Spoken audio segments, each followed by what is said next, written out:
Hello and welcome to Edukemy's YouTube channel. My name is Harsh Singh, and in this video we shall discuss the Gazette magazine for 2nd September 2021, your daily guide to UPSC current affairs. Now, the hot selling articles in the market today are: first, India's seafood industry getting affected because of non-tariff barriers from European Union. The second one is IMF instruction that adopting cryptocurrencies as the legal currency of the nation could be a risky bet. So details about it. And the third one is some changes in the national payment scheme structure. This day in history we have dedicated to World War II, specifically Japan versus USA. Featured news of the day, which will be on a separate video, is on 30 years of 1991 reforms. Now we have two videos on the Gazette magazine, one on rest of the Gazette and another one on the featured news. Now this featured news is very relevant. Why? Because it has been 30 years for the 1991 liberalization, privatization and globalization reforms. And in this context, we will understand what was the reason behind why India went ahead with this LPG reforms. What were the kind of reforms that were done during all these three heads, and what were the changes? Also, what are the issues which have to be amended right now? So this is a separate video. Image of the day is on a commemorative coin released by the Prime Minister. The terms and concepts that we discussed today are Y-Break app. Second, naval aviation, which has been awarded President's Colour. We will understand what this is. And the third one is New Delhi statement on environment by BRIC nations. And then we have Google Pay's digital FDs. The three editorials that we discussed today are first on emission targets, and the second one is on enforcing contract, which is an important parameter for ease of doing business. The third one is on microfinance, and it talks about how to gauge household income so that giving microfinance becomes very easy. And the case study for today is the typical dichotomy, development versus environment. So let's start the discussion. We have dedicated this day in history to the World War II. Why? Because it was on this day, September 2nd, 1945, that Japan formally surrendered to the Allied forces. This was after the two nuclear bombs were dropped at Hiroshima and Nagasaki. This declaration of surrender was called as the Potsdam Declaration, which spoke of the unconditional surrender for all the Japanese armed forces. And in case Japan would not surrender, there would be prompt and utter destruction of the country.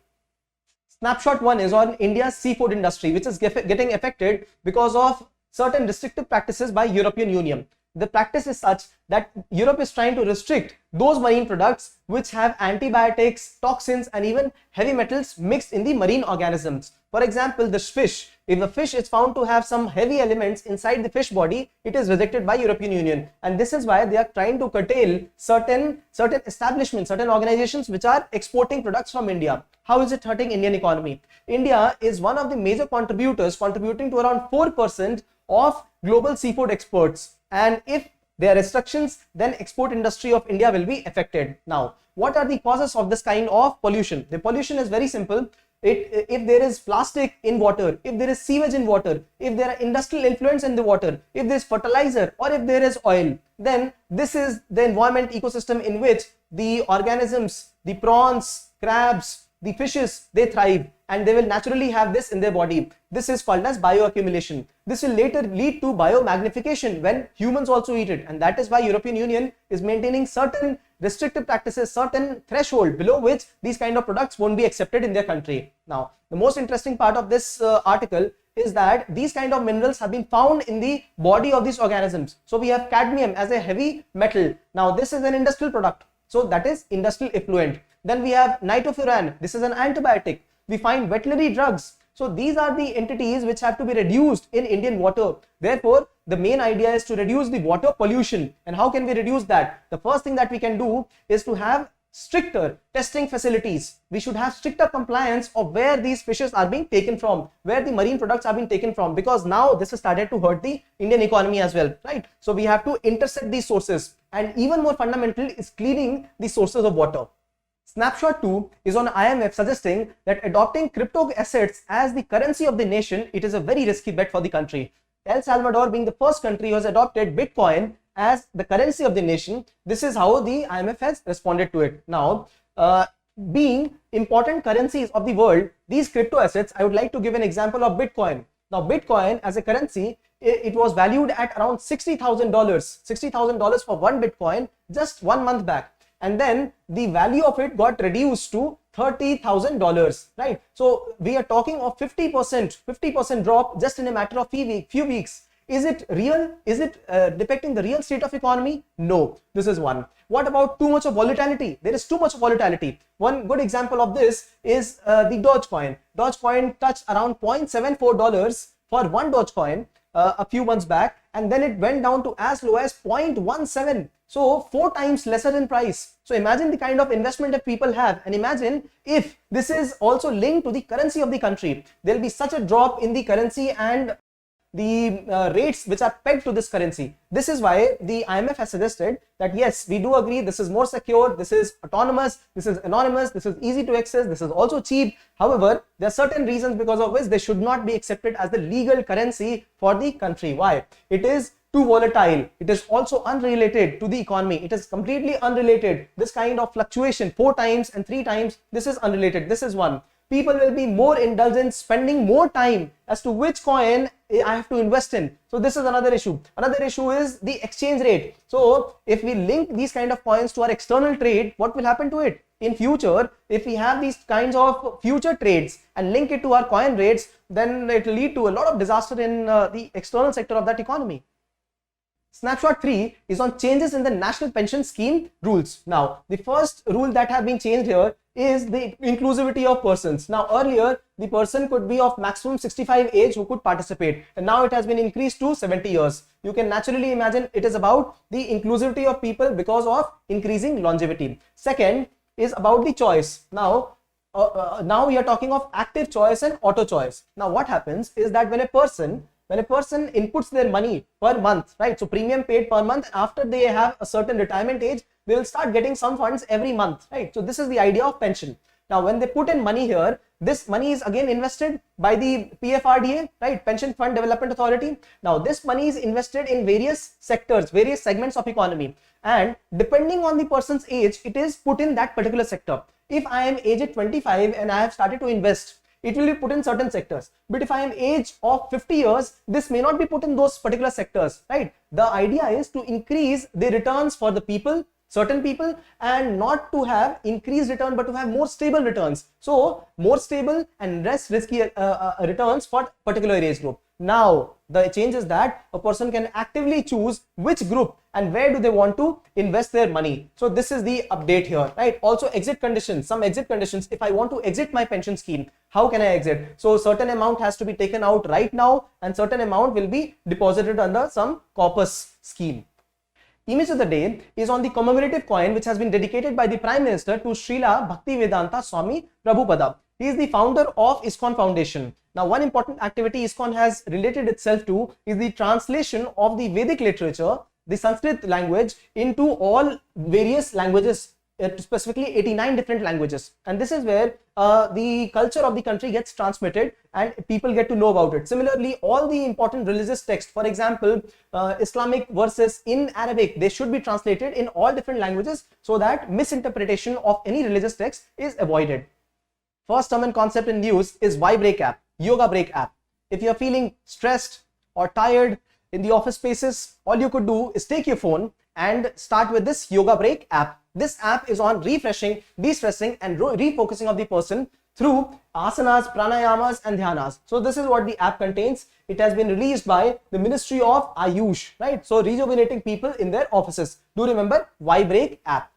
The second term in news is President's Colour. This time it has been given to Naval Aviation's unit. What is Naval Aviation? It is a special segment of Navy which deals with the aviation in Navy, right? So aircraft carriers has got a lot of aeroplanes, fighter jets and other kind of planes. This is what Naval Aviation deals with. Air Force has aviation wing, Army has aviation wing, and similarly Navy also has got an aviation wing. Now this time it has been given to the Naval Aviation unit, one of the units of Naval Aviation, because of their exceptional service, right? So this is the prime reason for which the President's Colour is given. Now, Navy has operated in many capacities. Some of the important operations I'd like to acknowledge here. First one is Operation Parakram. This is the 2001-2002 time when there was an attack on the parliament, and this time India and Pakistan were on a standoff at the border, right? So this was Navy's participation also over here, Operation Parakram. Operation Vijay, it relates to two operations. One of them was the Kargil War with Pakistan, and the second one was with Portuguese in 1961-62. We talk of Operation Shield. This is of the anti-piracy operation in the Arabian Sea and the west part of the Indian Ocean. We talk of Operation Jupiter. This is the operation in Sri Lanka in the times of 1989. So we are talking of LTT. Right, and then we have Operation Cactus. This Cactus operation relates to the coup attempt at Maldives in 1988. The third term and concept is New Delhi Statement on Environment by BRICS. Now, the most important part here is the Cooperation for Continuity, Consolidation and Consensus. This might seem as a phrase for you, CCC. However, this is very important because when we discuss editorials, this is where we realize what does continuity in BRICS mean? What is the meaning of consolidation and what is the meaning of consensus at BRICS? Because when we discussed one of the editorials yesterday itself, we understood how China is one of the nations which is not about building consensus. Right, consolidation of all these powers, the North and South joined, that is very important, and continuity because in these times when countries like Brazil and South Africa is facing internal turmoil, the world itself is going through a situation of COVID, India, China have got some stressing relationship. This is where the continuity word plays a significant role, and this time they talk of continuity, consolidation and consensus for building better environment. So they are talking of circular economy in environment. They're talking of forest cover assessment. They're talking of pollution and marine plastic litter. Now, each of the topics, we have covered each of these topics in some of the other snapshots. Remember, we have covered forest cover assessment, right? Do you remember we have covered circular economy is one of the important feature articles, right? So if you keep watching the Gazette video, if you keep watching the feature video, we'll keep on covering whatever is in the market these days, and we will also link it to the foundations, to the fundamentals that we have already studied. Gone are those days when we had to go to the banks and to have a bank account, and after that putting in some money and then fixed deposit would be established. Fixed deposit giving a return of around 6% per annum. Right, now we have Google Pay and we don't even have to have a bank account. All we have to do is fix up this fixed deposit in Google Pay account itself, and the money will be transferred to us when there is maturity. If we want to transfer the money prematurely, that also will happen within a days of time. Google Pay has introduced this norm. The first editorial tries to calculate the cost of net zero emission target for the country. The editorial, written by a former ambassador, begins by saying that UNFCCC COP26 will initiate at Glasgow, UK, and the main idea will be to reduce to net zero by 2050. It says that the G7 countries are already on board, and there is increased pressure on the developing economies, G20 countries, and especially India, to be able to adopt net zero. This is where it says that these developed nations, which have already reached a full potential of development, they are still emitting a lot of carbon, and they are occupying a greater proportion in limited carbon budget. And this is where developing countries are not getting their due share. And therefore, India, a country like India, speaks of climate justice and equity. India is doing its potential. India has ensured that it will reach 450 gigawatt of renewable capacity by 2030. India has also started to use carbon capture, utilization and storage mechanism. And there's a talk of hydrogen as a fuel. We have discussed it innumerable times. And therefore, India is doing its bit. However, if we talk of increasing the goals, right, to achieve net zero by 2050, then India will have to invest further. And in case India wants to invest further, there will be additional investments which will have to be diverted from the development investments. The second editorial focuses on enforcing contracts as an important parameter of ease of doing business. The editorial begins by saying that India has improved substantially at ease of doing business rankings, which is released by World Bank. India has improved from 142nd position out of 190 countries in 2014 to 63rd rank, 142 to 163rd within a matter of 5 years. And it is a phenomenal achievement for a country, right? Ease of doing business rankings have 10 different parameters, which include starting a business, construction permits, then we have getting electricity, getting credit, paying taxes, trade across borders, enforcing contracts, resolving insolvency. Now, many of the parameters we have already discussed in many snapshots, right? And this is where the article focuses especially on enforcing contract. It says that we have not been able to enforce contracts because our ranking also stands still, right? Now, investors do look at how contracts are enforced in a particular country, how the disputes are resolved, and what is the risk of investing in a country. And therefore, this is important. This is imperative in India that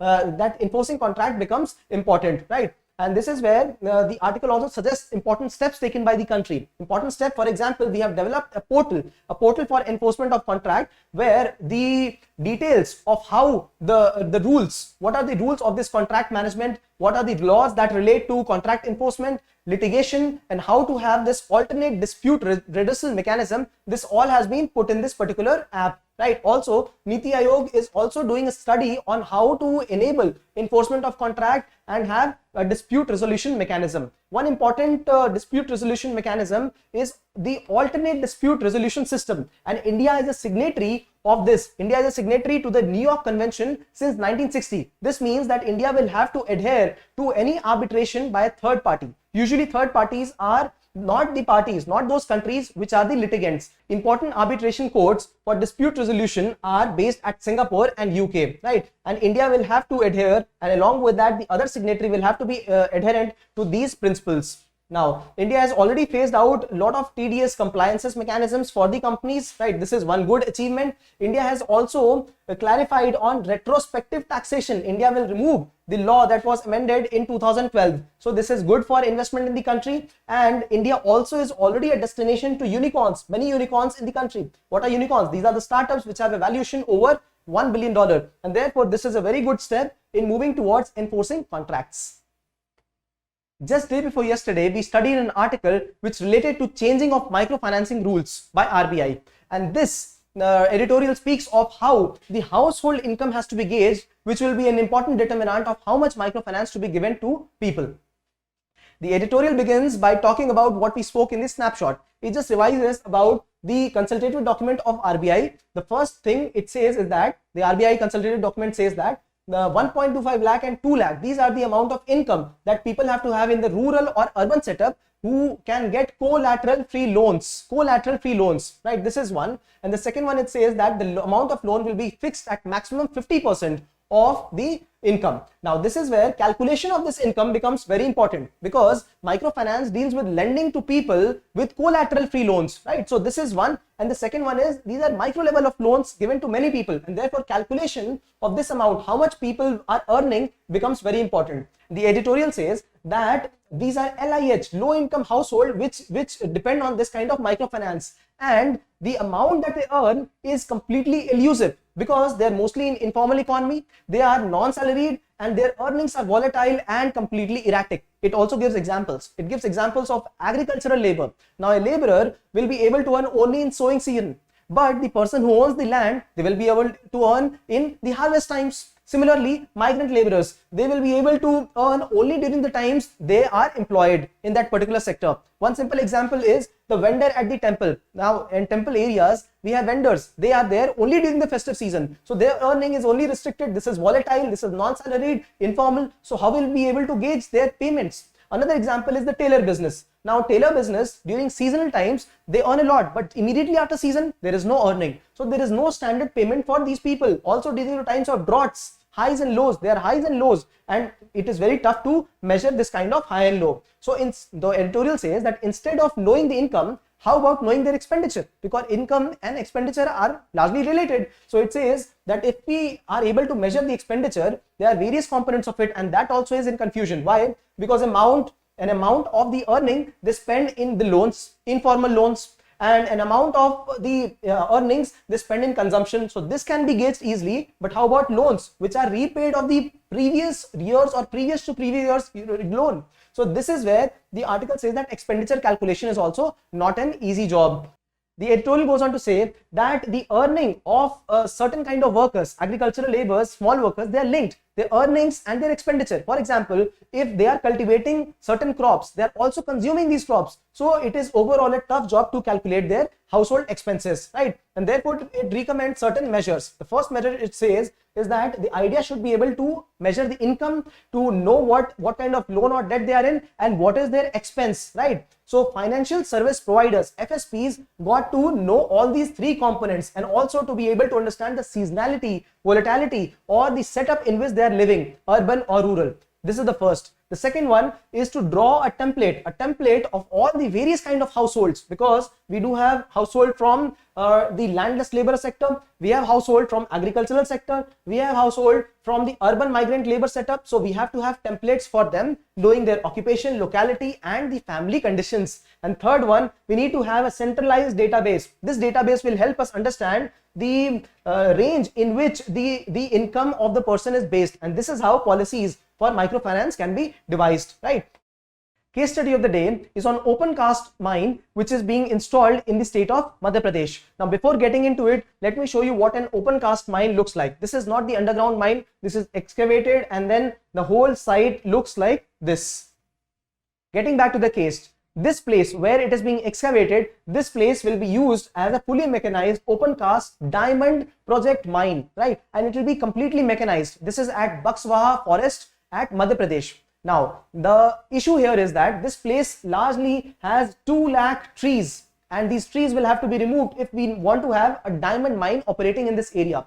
The issues here are water stress. If we have a mine industry, there will be increased amount of water requirement for the industry. Tribal livelihood, what about the people living in the area? They will have to be relocated. Not only that, the food chain of animals, plants and humans, it will get completely faltered at the place. There will be depletion in groundwater. What about the soil quality? You can as well see the amount of land degradation that is happening here. However, this place can generate a huge amount of revenue for the nation and for the locals as well, right? So this is where I bring you to the question, development versus environment. What would you do as a civil servant? What would you do? Would you choose development or would you choose environment right now? If you like our effort, if you like our video, do share some love on us through likes, comments and shares. If you subscribe to the channel, you will receive timely updates. Thanks for watching.